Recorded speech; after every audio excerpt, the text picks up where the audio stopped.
So a few people have asked for more detailed information on how I built it and how the pond actually works. Figured I'd do a walk around video showing how everything works first before I put together a better construction video. So this pond took about 4.5 months to build. I definitely do not consider myself an expert, but I have done the same thing you guys are doing and watched a lot of YouTube videos. Try to absorb as much as possible and kind of use a combination of a few different building techniques. This is the second pond I've done and the third water feature. We actually do short-term rentals on our property here.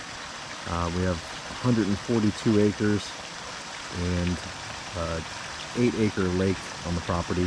So we have a few different rentals, a tugboat floating on the lake. We have a log cabin, an Airstream, and the site of the other natural swim pond is a project that was finished last summer. A barn silo combination with a swim pond right in front of it. And we enjoyed using it so much, our family and our kids, going over there every time that there was a gap and we didn't have any guests. But fortunately, actually, it was very popular and still is. We just couldn't get over there much, so unless we were over there just cleaning it, getting it ready for the next guest, we couldn't use it. So decided to build our own pond over here. Kind of gave me the confidence with that smaller pond to try something a little bit larger. As you can see, the water is a little bit green, or has a tinge of green to it. It's not perfect. It hasn't even been here for a year yet, so I wouldn't expect it to be perfect, but it's about 8 foot deep and you can see all the way to the bottom, even the small stones in the bottom. The water here was originally pumped out of our lake, which is behind our house. So the water had a lot more nutrients in it than it would have if we had just had it filled from the fire department or the well or something like that. I just didn't want to put too much of a strain on our well. All of the water you see coming out of the waterfalls is water that has overflowed out of the bog and is just re-entering the pond. Once it re-enters the pond, it eventually will make its way back over here to the intake bay. And all the pumps pull from the bottom of the intake bay. So in order to get to the pumps, it has to be pulled through a bunch of stone, which is colonized with good bacteria to help keep the water clean. The stones were all dry stacked, and then I used 2-inch stone to fill in the gaps in the middle and behind the stones. The only concrete in here is this big waterfall stone. It's made out of concrete, as you can see from the last video. And this stone waterfall over here was also made out of concrete. Honestly, I just found it easier to make it out of concrete, and then I could kind of adjust it, add more if I needed to. I did use a special type of concrete that is 3 times stronger than regular concrete. As you might be able to tell, there is a large forest behind the pond here. The ground, some of that ground is sloped towards our house and towards the pond. So I had to add a French drain, and I figured I would, but I waited until the last moment to do it. It was one of the last projects I did. There was a French drain starting from all the way up the top there, running all the way around the pond, and then it makes its way around our house and then out into the backyard there. One thing I'd like to do in the future is add a lot more plants down on this level. We've added a bunch to the bog. We'll add a lot more to the bog again next year. But I'd like to fill in a lot of these stones here on that big wall there. So in this area here was meant for plants, but I just never added any this year. More around the edges. Once we figure out what, where we're going to do a seating area and everything, we'll add more around the edge as well. All the gutters on this side of the house lead into these pipes There's a mesh filter on top of all of those pipes. They lead underground, and then they lead over into the intake bay where it's used to refill the pond when we need it, or even if we don't need it. It's good to have a change out of water, so if we get too much rain, we get a nice water change out. I'll walk you over to the intake bay. So the water all ends up coming through this way. Hopefully you can see the water movement there entering the intake bay. I'm playing with the stones here, which is why they don't look perfect. If the water level goes up and down, I can kind of adjust it with the stones. Haven't really messed with it much in a while. Here's the pipe from the downspouts to refill the pond. And the water level is actually, I think, at about 6 or 7 inches higher than it is right now. We haven't been getting much rain this year. The intake bay is basically a big pit filled with stone. The pumps pull from the bottom of the intake bay, so in order for the water to get to the pumps, it has to be pulled through all of this stone, which helps keep it clean. The hoses then come out of the intake bay right here, and they run underground over to the pumps over here. Next project on my list is to add a pump house here. I just haven't decided what exactly we want. There's 3 pumps here. Right now they're all running, but there's one that I can turn off. Usually we'll leave off unless it's going to be fall and we're getting a lot of leaves. The other 2 pumps are, well, all 3 of them are variable speeds, so I can turn them up and down if we want to save a little bit on energy, or if we need to keep it cleaner, I can turn them up. One of the pumps that I usually leave off is the jets that feeds or pushes water to the bottom of the pond and also to the far side of the pond to push debris towards the intake bay. The other 2, their job is to push the water up this slope here into the bog. We'll walk up there right now. So again, there's the pumps back in that direction. They lead up this hill underground to the back of the bog.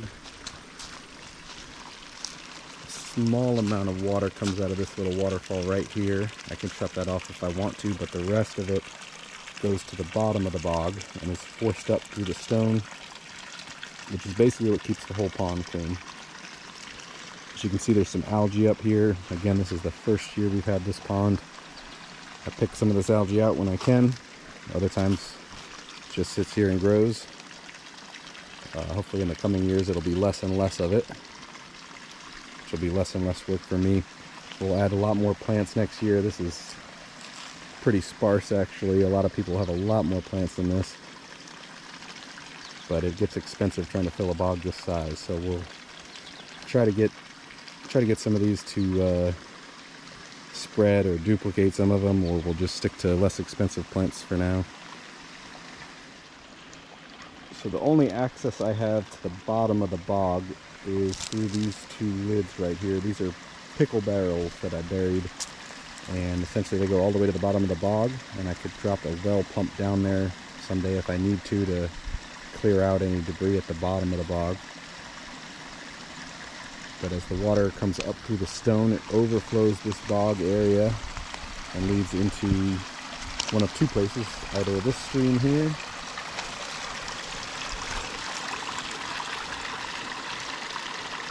Again, that's another spot some algae will appear. Hopefully that'll get better over the years. Where it overflows into this stream here. All of these waterfalls add aeration to the pond, which again is good for keeping it clean. Probably add a lot more plants up here as well in the next couple of years.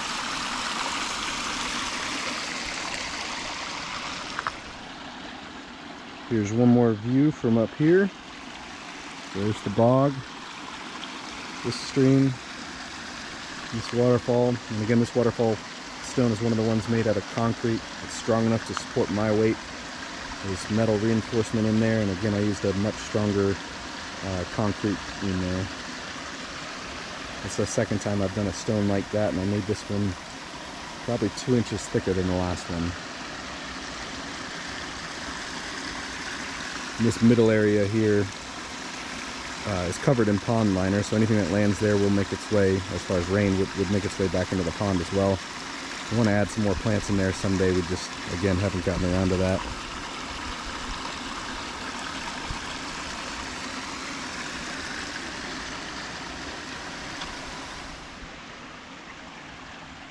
This here is the start of the French drain. Just 4-inch corrugated pipe buried under a little bit of stone. That makes its way all the way down and around the pond. This was the last waterfall that I added. Just ran a hose from the back of the bog so I can shut the water off there to clear out the line if I want to shut it off in the winter time. I found this log in the woods. Right after I finished the pond, the tree fell and it was completely hollow, which is exactly what I was hoping to find.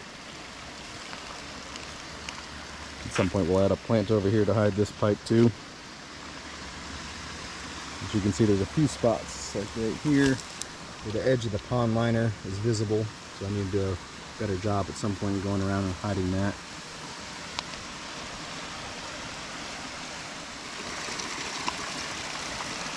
In total, I think I ended up using about 250 tons of stone.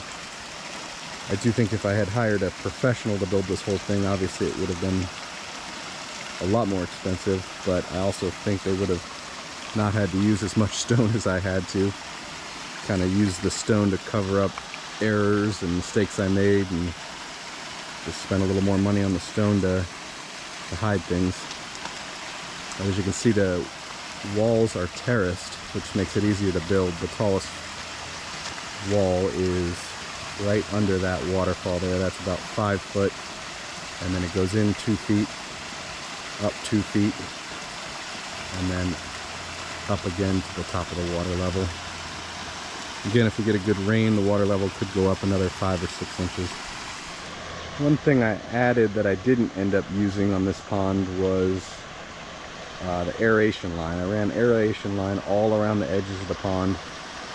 I don't think I've hooked up an aerator to it once yet. I'll have to do that at some point, but I think between all 3 waterfalls and the 2 streams and waterfalls up there, there's plenty of aeration. I was just thinking an aeration line around the edge of the pond might help keep leaves from accumulating there. The other thing I did different on this build is I added lights, and that was a big upgrade from the last pond. I wish I had added lights to that. Probably not too late to go back and add a few, but definitely wouldn't be able to put them exactly where I want them, like I did in this pond. Probably our favorite part about the pond is the critters that it attracts.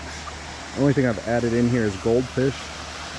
In the first pond I built, I still haven't added any goldfish, so that one's completely natural, but we do get salamanders, all different kinds of frogs, toads.